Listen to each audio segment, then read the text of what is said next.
So 2 years ago, we would ski to this gate, exit this gate, hike up the stairs. I'm getting scared. Yeah. It's moving so fast. The climate in the European Alps is rapidly changing. In the high mountains, the temperature is rising twice as fast as in the lowlands, and melting the glaciers at an alarming pace.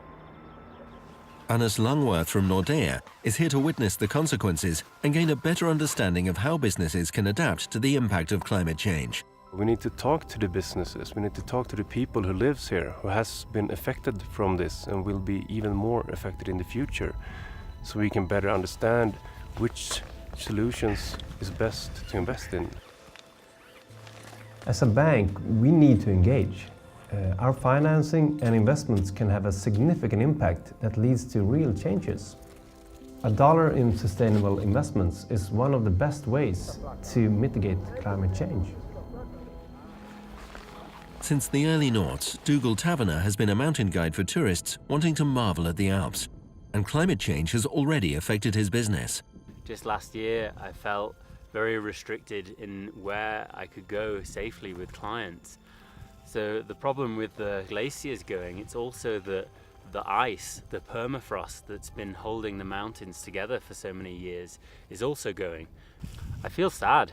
I mean, I've been a climber since I was 6 years old, and I love it here, and I would love to think that my son would be able to have the same experiences as I've had in the mountains. It's my passion.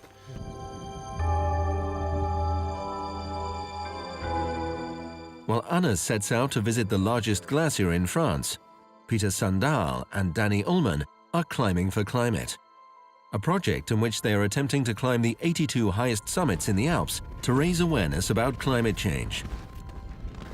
Today, they are on their way to the top of Europe, Mont Blanc. This environment, it's not only postcard-like, beautiful, amazing, it's also one of the places where the impact of climate change actually can be seen from first row.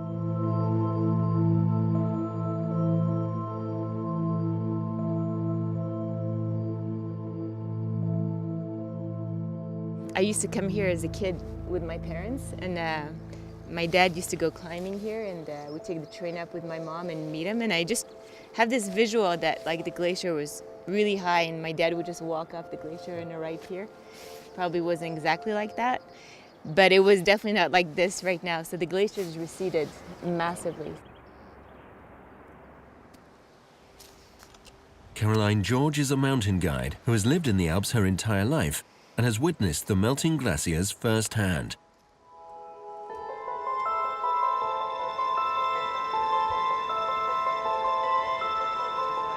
Already on the path down to the glacier, you find evidence of the impact of the rising temperature. So what were you doing in 1990? I was 9 years old in 1990, so I was in school and happily unaware of the things that are going on here.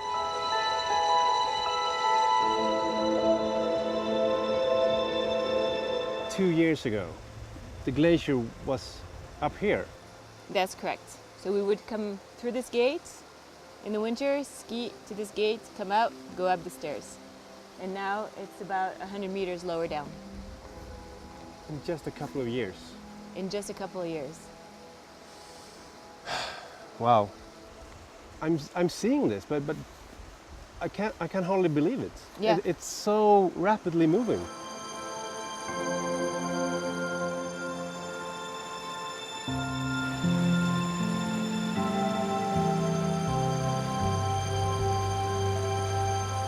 This is the leftovers. So underneath there's still some glacier, and that is getting carved out by water and it's melting from underneath. So this is all like very mobile and changing. So now we're gonna go see the effect of the river on the glacier and how it's just carving out the glacier and melting it from below.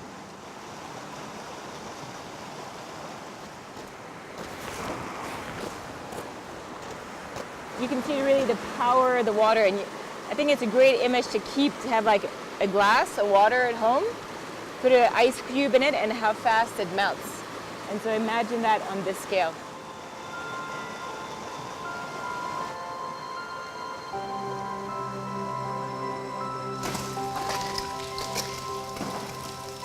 This is so spectacular, huh? Wow.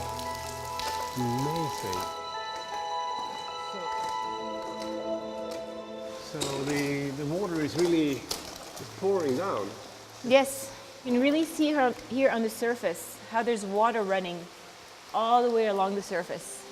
From the top, down, it's melting, and then it's creating these puddles of water that is melting the glacier also at the bottom. And so that's accelerating the process. Yes, of course.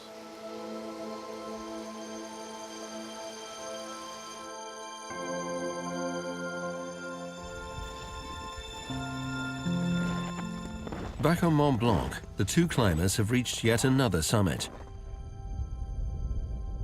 Perfect! Whoa! I think this just shows how unbelievably amazing these landscapes are. And it's also a bit scary to think that if we continue in the same way that we have been doing, that a large part of what we see here would just disappear. It's just not a question of if, it's just a question of when.